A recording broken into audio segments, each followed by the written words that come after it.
Welcome back. You're listening to the discussion Security and Network Modernization, sponsored by Brocade on federalnewsradio.com and 1500 AM. I'm your host, Jason Miller. My guest is Judson Walker, the Director of Systems Engineering for Brocade. Now, Judson, before in the first segment, we talked about encryption and how encryption can really not be a performance and make it bad performance and keep it a high-performing yet strong encryption. Mm-hmm. And people say, well, that's great, right? You also mentioned reactive versus proactive, to be more proactive. But I think agencies are listening to this and they may scratch their head a little bit and say, well, that's great if I had the budget. The budget's a tough road. All I have is money is to be reactive because when something happens, a bad thing, a hack, I can get a budget. Before then, I can't prove the negative. So talk a little bit about how the budget can help with this cybersecurity upgrades where you don't have this huge, dollar spend in the front end.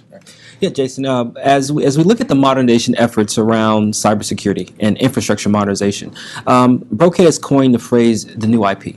And really the concepts around the new IP is a new way of thinking about the modernization process. And it's really broken up into three major pillars. Pillar one is the technical flexibility and agility that we've talked about earlier and what we can bring to the market when it comes to that. But the second pillar is related to financial agility. And really what around financial agility is not having to always rely on massive capital government dollars to invest in modernization tasks on a large scale. We look at a concept called a network subscription service. And really what that does, it allows a customer to invest in a technology that they require as far as their modernization efforts, but leverage operational dollars to basically invest in what they need to kind of get started. But what's unique about the solution is the ability to adjust as your requirements adjust. Which is great for some of the cloud migration strategies that are now taking place, where an agency may invest in a technology A, but they realize they need A plus B. Well, rather than having to look for that capital expenditures to pay for B, they can just simply adjust their service, pay a nominal fee, and then move forward. So what we're really trying to do as an industry partner is to try to take a lot of the risk off the burden of our agencies and our partners and the government in general to say, look, it is time for you to modernize effectively. We're not going to use your financial challenges as a barrier, but we're going to provide you other options to be just as flexible as you want to be technically, also financially, and have those work cooperatively with each other. Well, let me play devil's advocate for a second. Mm-hmm. If I'm an agency and I have this big investment in my legacy network, and I know my legacy network is putting me at some risk, it's not meeting the service needs that I need with my customers, mm-hmm. but all my spend is heading in that direction, how do I carve out a piece of that spend to get me started? Like, what has to happen? Well, some of our customers have leveraged some of the support contracts they currently have in play. So the money's already been allocated. The contracts are already in place.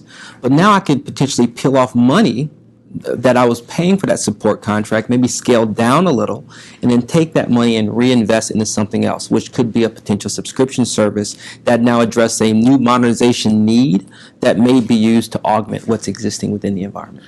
Do you find that when you tell your customers this, when you show them maybe how to do it, they go, oh, the little light goes on, or are they saying, I still don't get it because I have all this sunk cost, mm-hmm. and you want me, how do I get out of my sunk cost? I mean, I think that's really why, for instance, the White House is putting together this $3.1 billion IT modernization fund. Mm-hmm. They know agencies just need a little bit, because once you can move a little bit off, then as you talk about, more and more can come too. Exactly.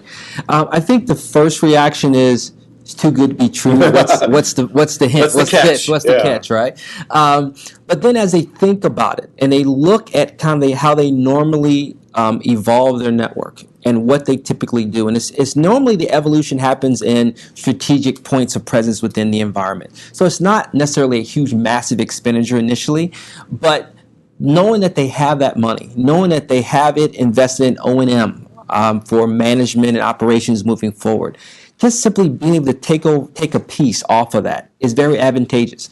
And being able to articulate not only what technically needs to be done, but also contractually, and helping the contract departments get through the process of maybe moving or taking advantage of this subscription service.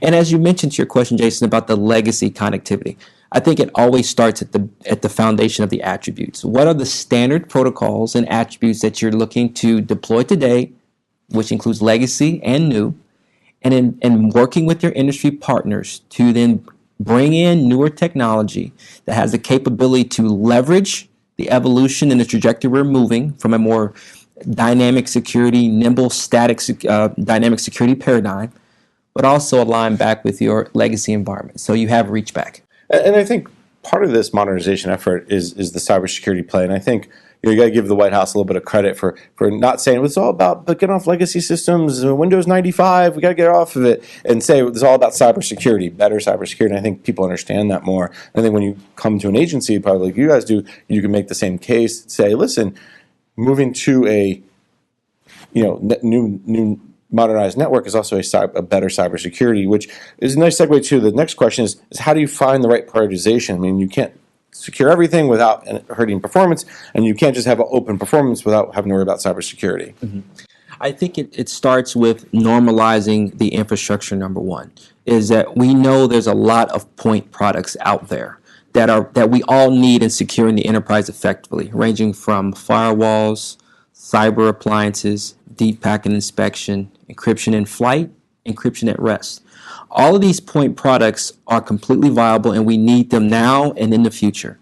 But what the modernization effort is going to bring to us is allow for a level of security services abstraction, collaboration between these individual point products. Because one of the biggest challenges today is these point products are individually deployed within the enterprise. They're individually managed and controlled. Therefore, there's additional personnel that comes into play to manage these devices individually. And also, when you're trying to address securing data that's in movement, that's going to touch these individual devices, having to have different organizations or entities having to get in place really convolutes the whole process. So that's why we really need to look at this new modernization effort to provide a security services abstraction to address some of these point product concerns. So I like that, security services abstraction. It's a good term. We'll help promote that in the sense of its people I think can understand it. Sure. The piece that I'm interested in also is automation, because one of the things you talk about is a lot of endpoints with individually deployed, individually managed. So by adding that level of automation as well, that also can move people off of doing the day-to-day and look more strategically, but also really focus on, again, the proactive side. Is that part of the plan? That most definitely, Jason. If you look at some of our security strategy today, it's a very static-oriented strategy, which is based on disjointed systems, reactive versus proactive systems, manual processes, a lot of manual intervention to get things done. Moving forward, there really needs a more dynamic-centric flavor to the security strategy moving forward.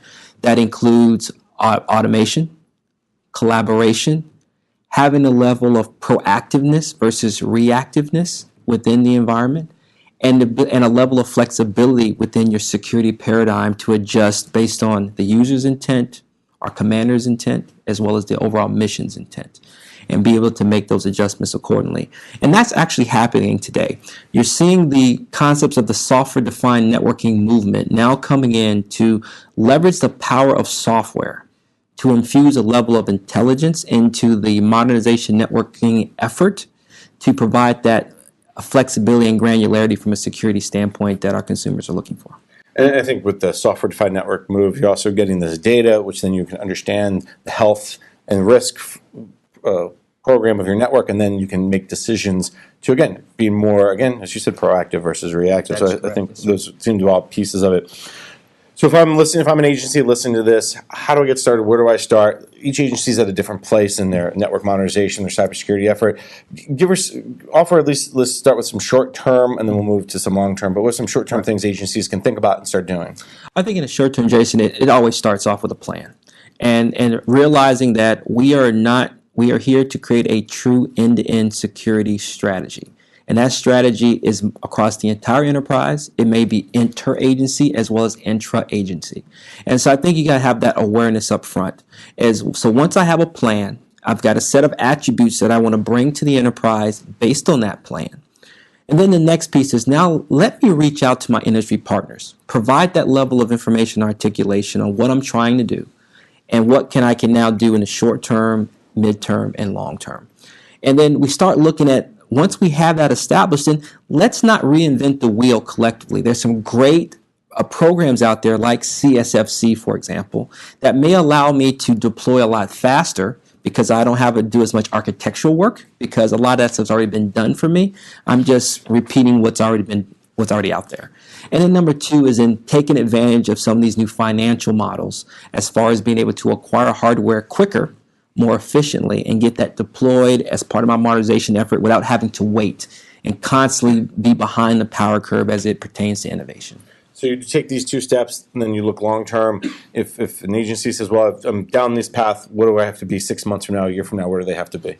Well, I think once we create a normalization of the hardware based on standardized protocols, open solutions that integrate not only with other vendors' products, but within other agencies as well, then you start looking at what other tools can I now bring into my enterprise from a software standpoint that gives me flexibility, agility, and automation, where I have less personnel doing the manual stuff and letting the infrastructure do the work for me.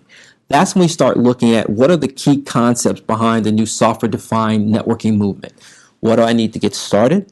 What applications already exist that I can take advantage of to do some of my day-to-day work where I don't have to build them on my own? But then the last piece is you may have to get into some customization. You may start looking at concepts around DevOps or development operations within your agency. Definitely not ready for that yet, but these are great long-term talking points to provide that agency customization that's needed application by application. Well, we know the future's coming. We know there's plenty to do. Unfortunately, we're out of time for today. You've been listening to the panel discussion, Security and Network Modernization, sponsored by Brocade on federalnewsradio.com and 1500 AM. I'm your host, Jason Miller. My guest today, I'd like to thank you for joining us, Judson Walker, the Director of Systems Engineering for Brocade. Thank you for taking the time. Thank you, Jason. For more on this discussion, visit federalnewsradio.com and search The New IP.